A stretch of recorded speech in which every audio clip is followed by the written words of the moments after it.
So இன்னைக்கு நம்ம channel class லைக்ல கோஆப்ரேட்டிவ் எக்ஸாம் ப்ரிப்பரேஷன் வீடியோவில் கோஆப்ரேட்டிவ் சிலபஸில் இருக்கிற நெக்ஸ்ட் டாபிக், அதாவது இந்தியாவில் கூட்டுறவு இயக்கம் பரிணாமம் மற்றும் வளர்ச்சி, அதாவது cooperative movement in India evolution and க்ரோத்தில் செகண்ட் பார்ட், சுதந்திரத்துக்கு பின் 1947 to 1990, அதாவது போஸ்ட் இண்டிபெண்டன்ஸ் 1947 to 1990 இருக்கிற ஃபர்ஸ்ட் டாபிக்கான 5 ஆண்டு திட்டங்கள் மற்றும் கூட்டுறவு மேம்பாட்டு 1951 முதல் 2017 வரை, அதாவது 5-year plans and cooperation development 1951 to 2017 தான் வந்து பார்க்க போகிறோம்.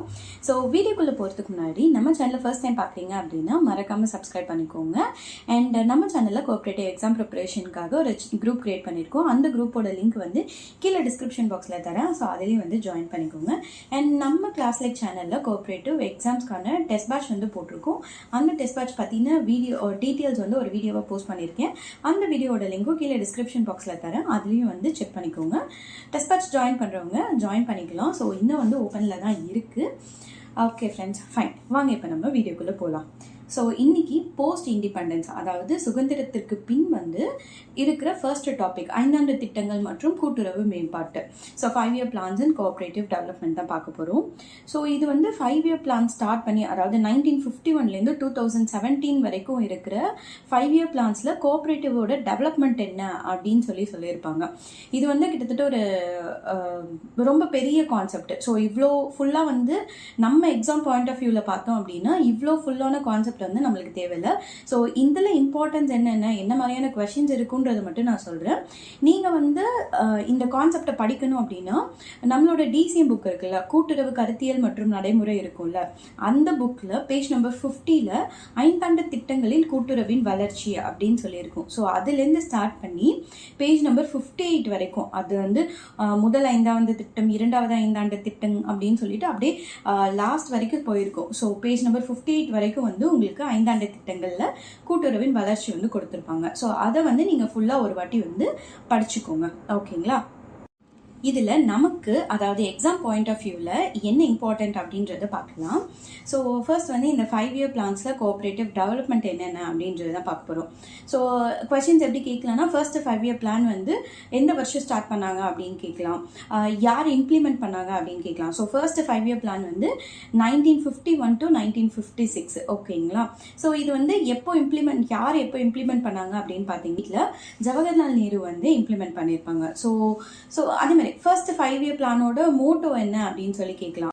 மோட்டோ என்ன அப்படின்னு பார்த்தீங்கன்னா, development of primary sectors in agriculture, அதாவது வேளாண்மையோட முன்னேற்றமும் பிரைமரி செக்டார்ஸோட முன்னேற்றமும் தான் வந்து அதோட கொள்கையாக இருந்துச்சு. ஓகேங்களா?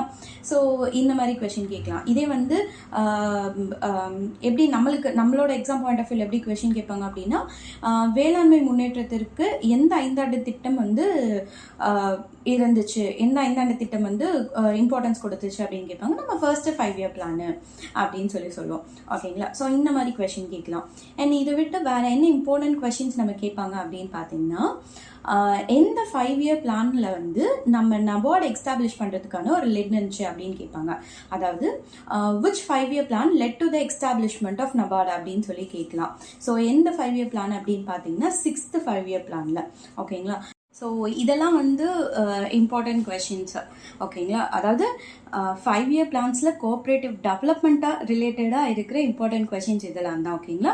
நீங்கள் ஜிஎஸ்ல படிக்கும்போது வந்து 5-year plansக்கான நிறைய விஷயங்கள் படிப்பீங்க. அதாவது நிதி ஆயோக் எப்போ, எந்த வருஷம், நிதி ஆயோக்கோட ஃபுல் ஃபார்ம் என்ன அப்படின்னு சொல்லிட்டு ஸோ நிறைய விஷயம் படிப்பீங்க. ஃபர்ஸ்ட் 5-year பிளானோட மோட்டோ என்ன, செகண்ட் 5-year பிளானோட மோட்டோ என்ன, எப்போ வந்து நம்ம வந்து இதுவாக கொண்டு வந்தோம். ஸோ இந்த மாதிரி அது ஜிஎஸ்ல படிக்கும்போது நீங்கள் வந்து இன்னும் ஃபுல் டீட்டெயில்டாக இந்த 5-year பிளானை பற்றி படிப்பீங்க. பட் நம்மளுக்கு இங்கே கோஆப்ரேட்டிவ்க்கு இந்த 5-year plansல கோஆப்ரேட்டிவ் டெவலப்மெண்ட் ரிலேட்டடாக கேட்குற இம்பார்ட்டன்ட் அண்ட் ரிப்பீட்டட் கொஸ்டின்ஸ் என்ன அப்படின்றத நான் இப்போதைக்கு உங்க கூட டிஸ்கஸ் பண்ணியிருக்கேன். ஸோ இதை பற்றி ஃபுல்லாக படிக்கணும்னா நான் முன்னாடியே சொன்ன மாதிரி கூட்டுறவு கருத்தியலும் நடைமுறையும் புக்கில் வந்து பேஜ் நம்பர் 50 to 58 நீங்கள் வந்து படிங்க. ஓகேங்களா? Okay friends, fine. ஸோ இப்போ வந்து ஓரளவுக்கு உங்களுக்கு இந்த கான்செப்ட் வந்து என்ன கொஸ்டின்ஸ் கேட்பாங்க, எப்படி பார்க்கணும் அப்படின்னு தெரிஞ்சிருக்கும்னு நினைக்கிறேன். ஸோ இதில் உங்களுக்கு ஏதாவது டவுட்ஸ் இருந்துச்சுன்னா கீழே கமெண்ட் செக்ஷனில் கேளுங்க. அண்ட் இந்த வீடியோ பிடிச்சிருந்துச்சுன்னா மறக்காமல் லைக் பண்ணுங்கள். அண்ட் உங்களோட ஃப்ரெண்ட்ஸ் யாரெல்லாம் கோஆப்ரேட்டிவ் எக்ஸாம்ஸ் ப்ரிப்பேர் பண்ணுறாங்களோ அவங்களுக்கு இந்த வீடியோவை ஷேர் பண்ணி விடுங்க.